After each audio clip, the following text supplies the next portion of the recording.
Iyayikhetha igumgedlela inkosi enkulu uBombela esitimela samaMpondo. Umkhulu phakathi ami. Ekufikeni kwakhe uShembe kulo lelizwe laKwaZulu nakhona emaMpondweni nakhona eNatali.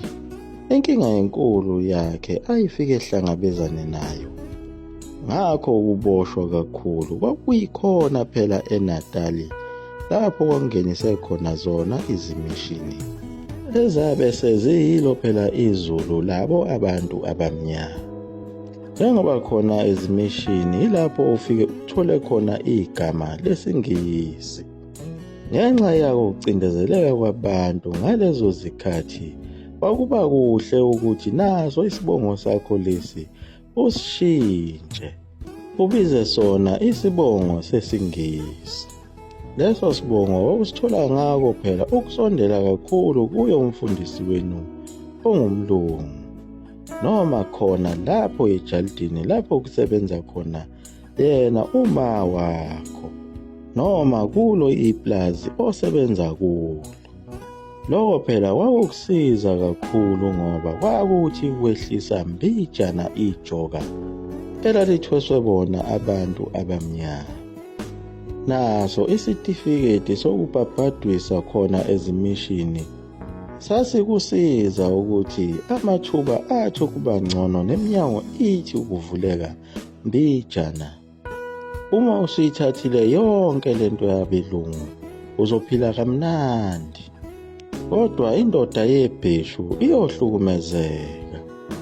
Kodwa ukuze uphelele kahle kulelu hlelo lokuthi uthole umhlomulo omncane ovela kubo abelungu, kwakumele phela ube yimpimpi, ubike konke ukubonayo okwenzakalayo ezweni, uyobikela abakhulu, ubikele bona abamhlophe, uphinde uchaze ukuthi lokho okubonayo kungaba nomthelela omubi kangakanani embusweni wabo abamhlophe.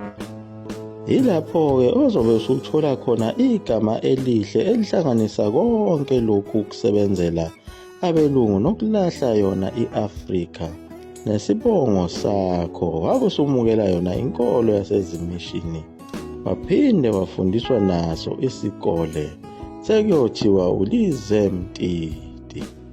Kodwa yona indoda yebheshu ehambe eshumayela ukuthi asibuyele emasisweni, sibuyele kuzo izimpande zethu zobu-Afrika, yayibonakala njengalo iphekula elivukela umbuso wabamhlophe. Lokho kwakwenza ukuthi umsebenzi wawo amaNgisi namabhunu uhulumeni ababebambisene kuwo kube lula kakhulu ukubona ivukela mbuso libonakala ngako ukuntaza kwebheshu nokugcina amasiko. Kwaba yiyona ndlela abayisebenzisa abamhlophe ukuhlukanisa labantu abamnyama abakholwayo khona ezimishini okwase kungabantu ababengcono kakhulu, sebenikezwe igama elihle ukuthi ba-exempted, amazimtiti, begqoka amasudu angabalingani. Kwase ukuthi le ngxenye ihlezi eZululand isagcina wona amasiko yayibizwa ngabo abantu abangaphucuzekile, amabhincabi, eziqhaza uqobo lwazo kanye nawo amaqaba. Wathokoza kakhulu umlungu esebona lolu qhekeko aludalileyo lusebenza kahle kakhulu, njengoba wayesebafundisile abasezimishini ukuthi laba bantu bamasiko bakhonza idlozi lingonkulunkulu babo. Nize ningahlanganyeli nabo ngoba nizongenwa ngamadimoni, kanye nayo yonke lemicimbi abayenzayo yesintu, imicimbi yamadimoni, izimbeleko, ukukhuliswa kwabantwana, imhlonyana nemhlomuhla, kanye nayo imemulo. Uphinde kuzoba yilo futhi isiko lokusoka elingafuneki kakhulu, nayo imikhosi eyenziwayo ayifuneki njengawo umkhosi wokweshwama, umkhosi womhlanga, umkhosi wezintombi. kanye nawo wonke amajadu ayenziwa khona kwaZulu akusafuneki. Kufuneka ukuthi wenze wona la masiko abo abamhlophe, amasiko amaRoma. Sebewashintshile bewabiza ngawo amasiko kaNkulunkulu, kanti phinde babebhicwa ngalo udaka emehlweni. Abantu base-Afrika la masiko ababewenza kwakuyiwona amasiko kaNkulunkulu ayebenza bephile kahle, bethole nawo umhlomulo, njengoba umlungu wabafica benemfuyo eningi kakhulu kanye nawo amaplazi abo.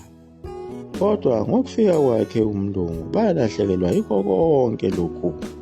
Baqala bayokudla ezitolo, bayothenga yonke into kanye nazo izimpahla zokugqoka, kanti umlungu wabafica bezigqokela zona izikhumba, bengathengi impahla esitolo.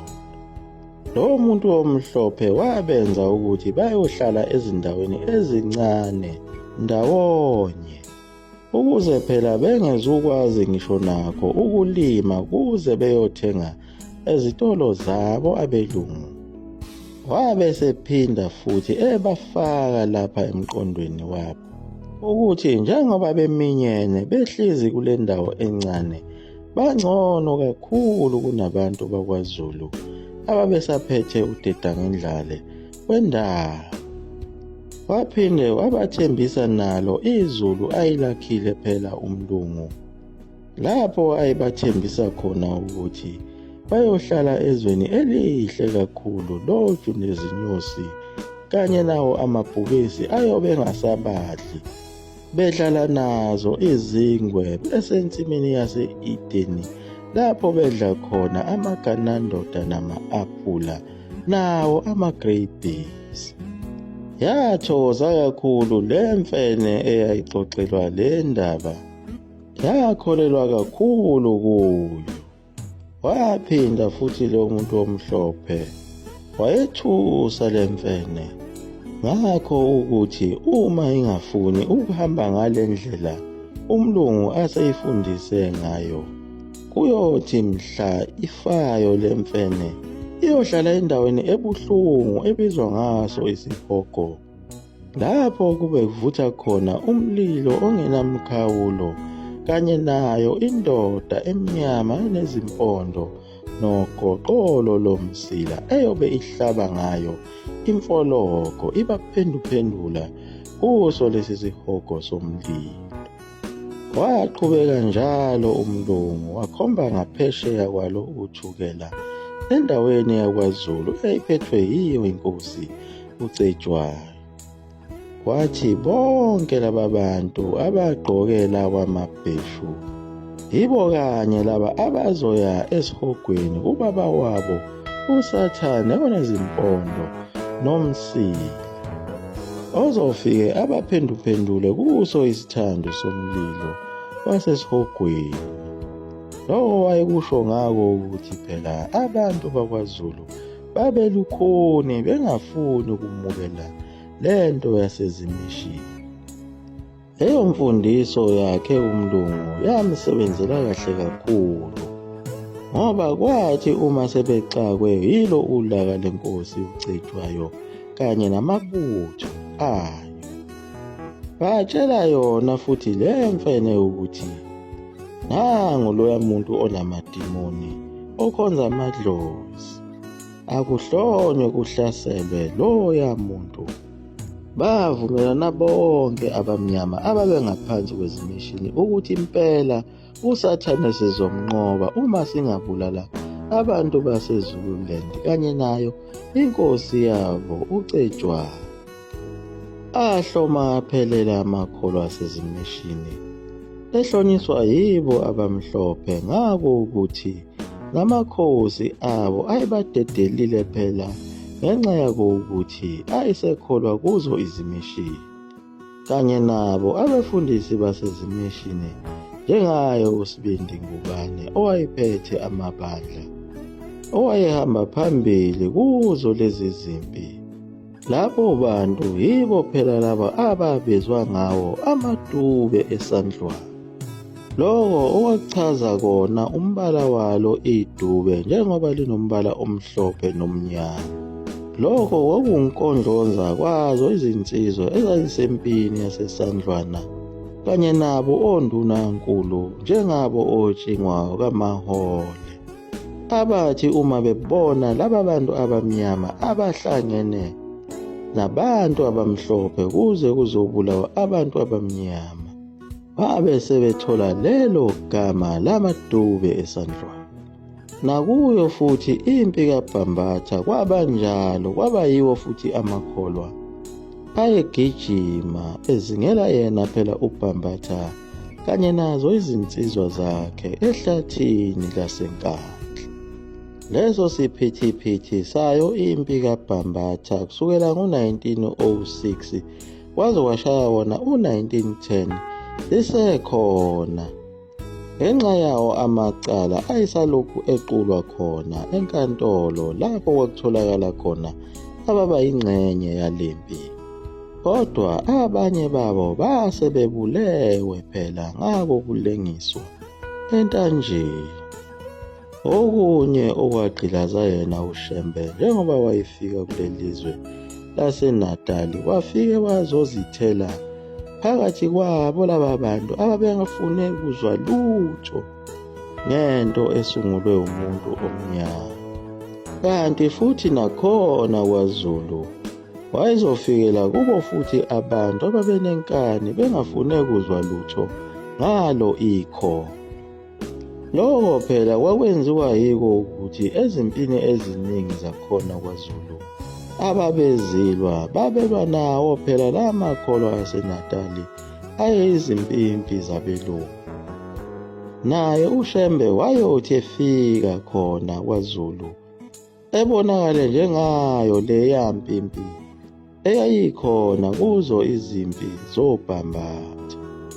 Lokho kwenza ukuthi uShembe mayifika kule ndawo yaseThekwini azondwe kakhulu yiwo amabandla ngenxa yalo ivangeli lakhe elalibonakala ukuthi abantu lalibakhipha kulobu buzemtiti, kodwa eshumayela ivangeli lokuthi abantu abazenzele izinto zabo bebuyele emasimini behlakule belime bazophila ngako lokho kudla, njengoba wayebakhuthaza abantu ukuba beyeke ukuyosebenza emajalidini abelungu beyophipha abelungu, kodwa kungcono ukuba betshale bese bedayisa nakho ukudla kwabo edolobheni laseThekwini. Kodwa abantu bakhona eThekwini abakuthandanga lokho lapho uShembe ethi uyabakhipha khona osizini. Kanti amaNdiya ayekulalele konke lokho kwakukhulunywa kuye uShembe, agijima ayozidayisela khona eThekwini, azitholela umcebo esikhundleni sabo abantu abamnyama. Kodwa khona ezimishini abazalwane bahlukana phakathi, kwathi laba babegula kakhulu bengasindi sebehambe nabo odokotela banyenya baya kuye uShembe. Yilapho ayebathandazela khona uShembe bese beyasinda. Umndeni walowo osindile obebona usizi lokugula kwakhe wawuye ubone ukuthi lona umuntu wasezulwini ngoba udadewethu ubegula kakhulu kodwa usindiswe kuye lo muntu, bese beyozinikela kulo leli bandla lakhe uShembe.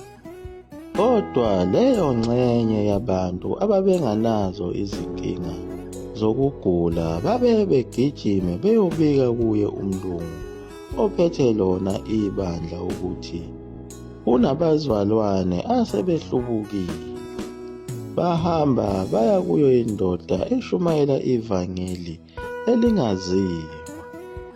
Phakathi kwabo laba bantu ababesuke beyobika uShembe kubo abefundisi kuze kugcine kuyiwe kuzo izinkantolo. Phakathi kwabo kwakukhona bona abathakathi ababedinwe yiko ukuthi sibulala abantu ngemithi yethu, kodwa uShembe afike abasindise. Abefundisi bezimishini babeye behlangane bese behamba beyomfakela icala. Kwakuhlangene wona amabandla amaningi, Anglican Church, amaLuthela namaRoma kanye nayo i-American Board. Yilabo abathi sebeyingcwatshana abefundisi kanye nabazalwane babo enkantolo kuthethwa icala. Ngalelo langa uShembe wabuza imantshi ukuthi leli cala ngoba yicala lezenkolo lizothethwa kanjani, kodwa ubefisa ukuba lithethwe ngalo iBhayibheli. Kepha imantshi yababuza abefundisi ukuthi leli cala nithanda ukuba lithethwe ngeBhayibheli noma cha. Bavumela kaphezulu abafundisi, bathi icala lithethwe ngalo iBhayibheli. uShembe waqhubeka wakhuluma nayo imantshi ukuthi ayibabuze ukuthi bayalazi yini iBhayibheli. Lokho kwabethukuthelisa baveva abefundisi basezimishini. Ekugcineni bahlanganisa amakhanda asebephuma nayo impendulo bathi bayalazi. Ngangempela wayimemeza incwadi uShembe ukuba alifundwe iBhayibheli. Ivesi elalifundeka ngokuthi ngokuba kulokhu liqinisile izwi lokuthi omunye uyahlanyela imbewu omunye avune. Mina nginethumela ukuvuna lokho eningakusebenzanga. Abanye basebenzile, nina ke ningene emsebenzini wabo. Bathi mabeqeda ukufunda lapho wabe sebatolikela uShembe ngoba lalibadidile leli vesi. Wathi thina boShembe sinjalo, sisebenzisa yona le ndlela yeBhayibheli. Singena emsebenzini oqalwe ngabanye, sifike siwulungise. Bahumuzela bonke enkantolo. Kubonakala ukuthi uShembe wemuka nabo uthuli. Kwazakala ngayo inkosi enkantolo isishaya ngaso isando sayo sepulangwe. Yabe isimkhipha phambili uShembe. Yathi, phuma Shembe uhambe ushumayele yonke indawo, kodwa ungangeni ezimishini zabo. Waphuma phambili kanjalo-ke uShembe ebhanqa abefundisi bamabandla asezimishini, American Board, amaLuthela, amasheshi, amaRoma, ababhanqa bonke ngamakhanda. Baphuma bejabhile. Asazi ukuthi wena mfundamakhwela uzawulunga kanjani. Yaguqa lapho igumgedlela ngizolwa amafutha omkhulu umntu neswaphathe. Amen.